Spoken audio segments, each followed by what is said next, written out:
題目就話有一個車仔啦，有個 trolley，佢沿住呢個嘅一個光滑嘅台面移動啦，並且係向右移動嘅。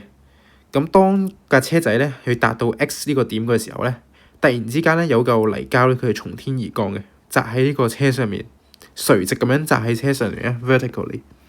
佢就要求我哋，跟住佢就話碰撞之後，嗰個車仔同埋呢個泥膠咧，佢就當成同一個物體嘅。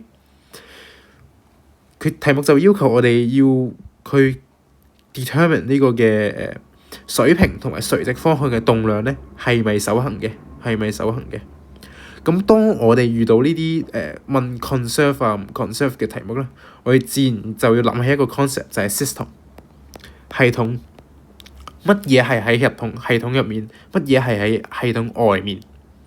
咁其實喺系統入面咧，其實就得兩樣嘢啫。第一個咧就係個車仔啦，第二個咧就係個泥膠。咁喺系統外面咧，系統外面係咩啊 ？Outside the system 咧，其實咧就係嗰個 surface 咧，亦即係連住成個地球嘅呢個嘅 surface 啦，成個表面。咁 outside the system 所俾嘅任何力咧，佢俾嘅任何 force 咧，其實就等於係一個 external force 嘅外力。咁任何嘅外力咧，都可能受到成個 system 咧嘅 momentum 咧係唔 conserve 嘅，睇落去唔 conserve 嘅。咁我哋嚟諗咯，當一個泥膠擲喺架車仔上面，咁個車仔咧就自然會受到一個向下嘅力啦，咁因為佢哋兩個轆佢係掂住個表面啫嘛，佢自然咧就會有呢個 reaction force 頂翻上嚟，去抵消翻，去從而阻止咧架車仔繼續向下跌嘅。咁我哋咧就會發現啦，呢個 reaction force 咧係 surface 俾到呢個 trolley 入面嘅，亦即係咧喺 system 嘅外面，喺一個系統嘅外面俾到系統入面啊。所以喺垂直方向咧，佢係有 external force 嘅存在嘅。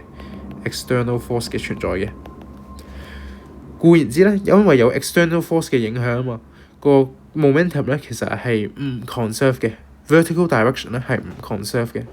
所以答案咧 A 同埋 C 咧係 fail 咗嘅。我哋接下嚟就嚟睇水平方向咯。horizontal direction，因為有嗰個泥膠咧，佢係向下跌啊嘛，並且擲喺嗰架車仔上面。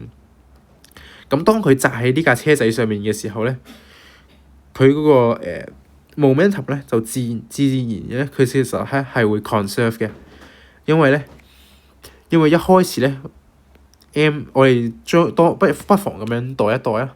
車仔咧，我哋叫佢有大 M， 跟住咧個泥膠咧叫佢做細 m， 跟住咧我哋考慮個水平方向嘅速度咯。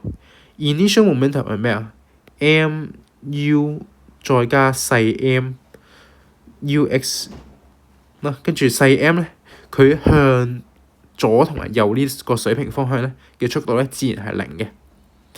最後咧，因為佢係黐埋一齊嘛，咧，我哋就可以發現咧，佢其實咧係 m 再加大 M 再加細 m 再乘以 vx 呢個方向嘅。